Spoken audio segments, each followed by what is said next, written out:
Think for yourself. Question authority.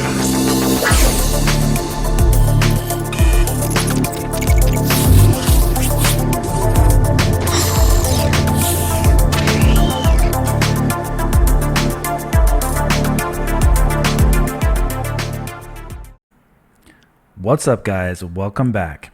Now, it looks like we have a new update for this reported, rumored new Nintendo Switch coming in the very close, not too distant future, and it comes from well-known Switch data miner Michael Cyrus. Now, let's keep something in mind though when we go over this information. I'm going to state the facts about what he found in the data mine, and then unfortunately, for reasons obvious, we have to discuss, is we're going to have to go into the speculation aspect of it after that, because it is still unclear exactly what this is, whether it's just a new Nintendo Switch or if it's a new Nintendo Switch and a brand new dock that has different capabilities.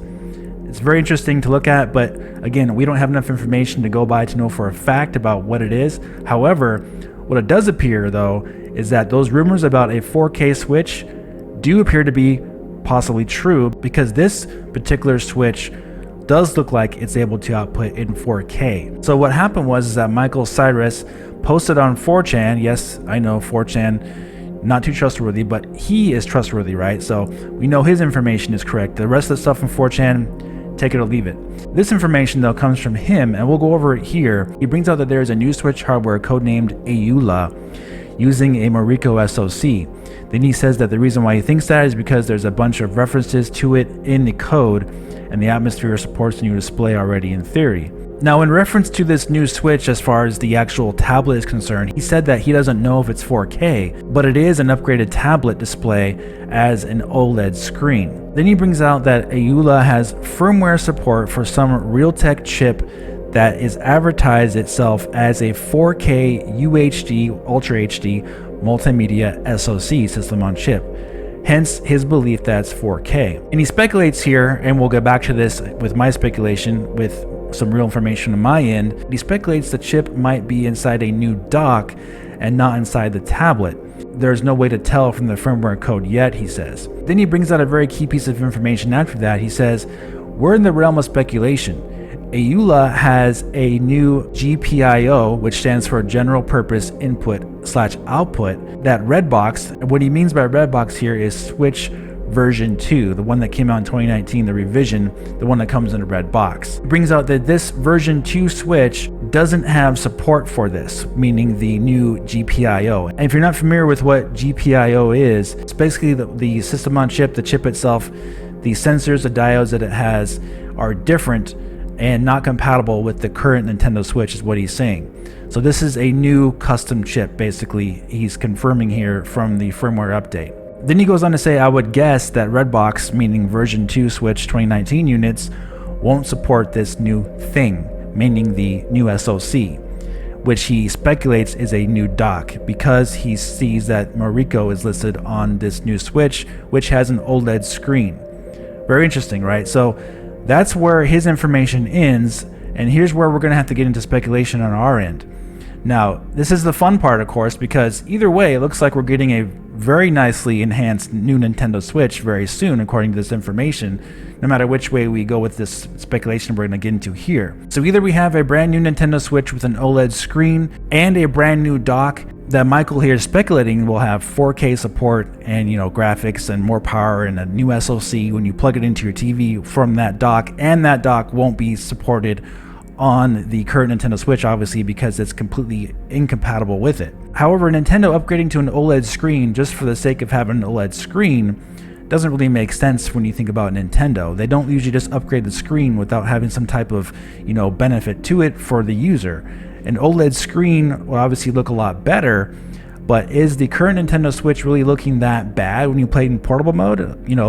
From everything I've seen and my own use of the system, it looks fine in portable mode with the current LCD screen. I don't see any reason why they would upgrade the screen unless they're not also adding a more powerful processor to it, of course. So we can pretty much confirm most likely this is a more powerful Switch, as the rumors have talked about. And also, who knows about this dock though? And then we're going to talk about that here, because that's where the benefit of looking into these job postings and things like that I do on this channel comes in handy for additional information that could be possible. Again, this is real information though. So he's speculating. I'm going to give you some real information to think about that we talked about in late 2019 that Nintendo was hiring for. So take a look at this video that was back in 2019 and we'll discuss. Is that Nintendo is actually working on a system or piece of hardware that will be using a Virtio driver, VIRTIO driver, for a piece of hardware coming up soon that they are releasing. This is a contract position that they hired for back in April 2019, and the description of duty says that this position involves working in a small team focused on design and development of a secure computing architecture.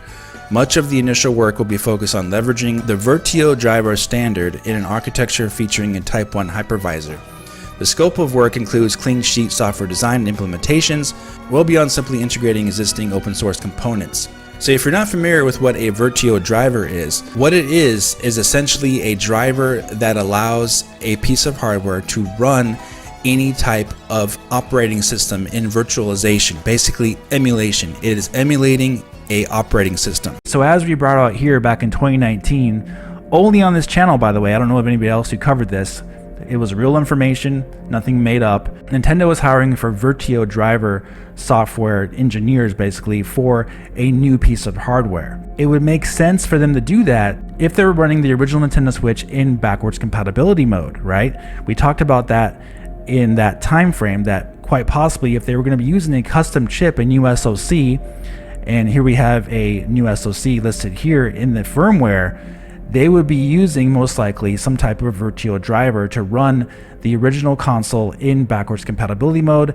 Henceforth, that would explain why Mariko is still listed on the firmware if they're also listing this new SOC along with it. And it would also make more sense for Nintendo's sake for them to produce one SOC, run the original Switch in backwards compatibility mode, listing it as Mariko on the firmware like they should, and not have to worry about having two different chips or having another dock that they make separately and sell separately, and have just one console. That would make the most logical sense in my opinion. Of course, they could be doing this as well, right? Either way would be fine. We don't care as gamers. We just want to have that new shiny piece of hardware that works really good, with our new games. But when you look at Nintendo's history and you look at how the Switch was built, the Switch itself, the current Switch, only uses itself to power itself. So for them to have a completely separate dock that has its own power supply at this point doesn't quite make as much sense as them having a brand new Switch with that OLED screen that has enhanced graphics and has that, enhancements when you plug it into your TV as well. Since they were already hiring to do a console that would run basically a system in backwards compatibility mode, which would be the Nintendo Switch, it makes sense that they would do this for a new Switch if they want to have expanded capabilities of that console. Most likely if Nvidia was not quite making something that they wanted, or if Nvidia had to make something customized, completely customized from scratch for Nintendo, then they would need to have a brand new chip with a new GPIO is what was brought out here, a new module inside the console itself, and they wouldn't have to make two separate chips or anything like that, just one, as long as they could run the original Switch in backwards compatibility mode. So they could be doing that. We'll have to wait and see. But either way, it's very exciting. It looks like we'll be able to play this new Switch in 4K as far as 4K output. We don't know about resolution, of course, but obviously having 4K support on your TV is very good for 2021, and having a more powerful Switch to output those games in higher resolutions on your TV makes a lot of sense in this day and age. So I don't think it's just going to be 720p, output at 4K upscaled to your TV. I think it's going to be a more powerful Switch, obviously, to output games at higher resolutions that look good on your 4K TV. And of course, the system will output games in 4K as far as upscaling them on your TV, is what I'm taking from this information here. So either way, it's very, very exciting. I want to hear what you guys think about it in the comment section, though. It can go either way, like I said. I'm very curious to see, though, about if this new Switch will be running in backwards compatibility mode, because obviously it's going to be the same firmware that's running either way. And if Nintendo was testing this out and they're going to be announcing this Switch very soon, it would make sense that it would pop up on the firmware update that they're testing a brand new SoC with 4K capabilities running the Mariko chip in its virtualization, basically, because that's exactly what they were doing back in late 2019 as far as development of new hardware is concerned. So Interesting stuff, guys. Please let me know about it in the comments section. If you did enjoy this video, guys, please hit the like button, subscribe for more, and I'll talk to you very soon in the next video. Have a great day.